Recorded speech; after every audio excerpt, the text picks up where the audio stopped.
Salve, parang awa mo na. Bigyan mo pa kami ng konting-konting panahon na lang. Huwag naman ganito. Hoy, 4 months na kayo hindi nakabayad ng upalumen. Masyado na nga ako naging mabait sa inyo eh. Aling Salve, please, pagbigyan niyo na po kami kahit 1 buwan lang po, please. Ay, kuya, wag naman po yung mga gamit ko, kuya. Ako na lang po maglalabas itong mga assignments ko po kasi ito eh. Grabe ka naman, Aling Salve. Hindi ka na nga mapakiusapan. Tapos ikakalat mo pa yung mga gamit namin. Konting palugit na lang yung hinihingi namin sa'yo. Next week, makakapag-abroad na ho ako, makakapagbayad na kami. May titira na sa bahay na to. Di ba sinabihan ko na kayo last month pa? Magsilayas na kayo? Pero hindi kayo nakinig. Tapos ngayon, ako tong masama? Pero hindi mo kailangan ikalat yung mga gamit namin. Hindi ko na problema yan. Problema nyo na yan. Lumeng! Lumeng! Hayop na salbi yan? Walang konsensya? Nakiusap naman kayo ah. Saka alam naman niyang paalis na ng ibang bansa itong si Grace.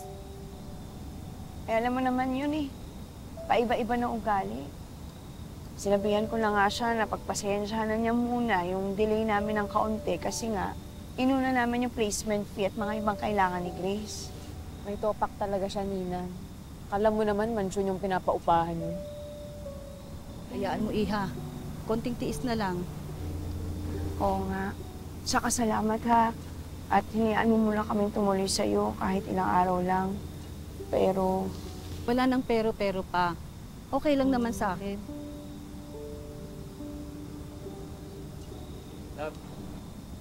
Love. Uy, ano? Nakahanap ka ba ng sasakyan na pwedeng rentahan? Oo, pinasunod ko na rin dito. Tsaka kasya na rin lahat ng gamit natin. Love, salamat ah. Mas naman, love. Wala yun. Tsaka, sino pa ba magtutulungan? Hindi tayo lang din, di ba? Basta, love.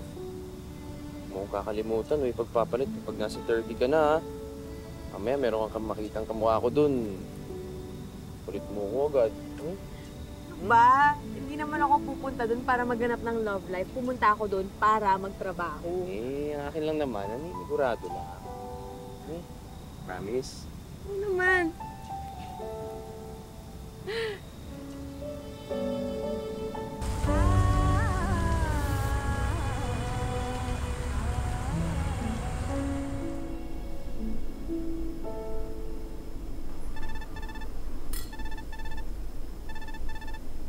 Nay! Uy, anak! Ay, kamusta? Ayos naman kami. Siya nga pala nakasalamat ha, kasi ayun, nabayaran ko na yung tuition fee ni Marifi kahapon. Salamat ha. Ay, naku, mabuti naman. Uy, na, yung loan ko ha, huwag mo kalimutang hulugan. Oo anak, eto nga magbabayad ako ngayon.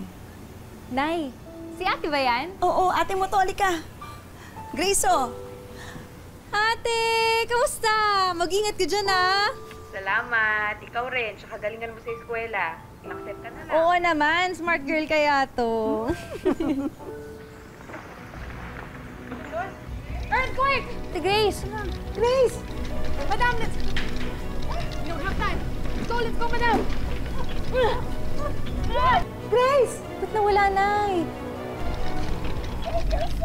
No, I will not leave you, madam! You have to crawl! Ano ba yun?